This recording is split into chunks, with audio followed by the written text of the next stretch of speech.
The world is standing on the edge, on the very edge of a financial event unlike anything we've seen before. We need to discuss this. A currency crisis, global in scale, is looming, and it does not appear that it will be limited to just one or two struggling economies like before. We're talking about the largest, most powerful economies in the entire world being at risk. The warning signs are flashing red. 7 major countries, Canada, France, Italy, Japan, Spain, the United Kingdom, and the United States, are all now carrying government debt that exceeds the size of their entire economies. Oh, and by the way, these aren't developing nations. These are G7 countries.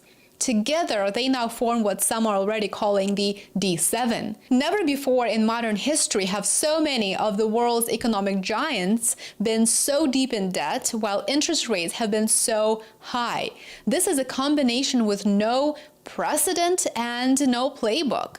The simple truth is that these countries borrowed heavily during the global financial crisis of 2008, then again during the pandemic, but unlike during past crises, they're now trying to manage their massive debts in a high interest rate environment.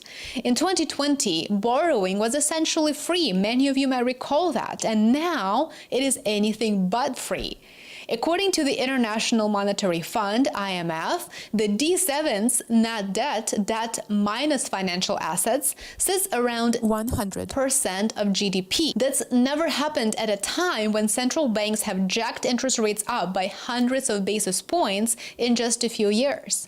Borrowing has become dramatically more expensive, and it is creating a pressure cooker inside global credit markets. Investors are already growing uneasy, and cracks have started to form. The problem isn't just the size of the debt, it is how quickly the cost of that debt is rising, and that to me is the biggest issue here.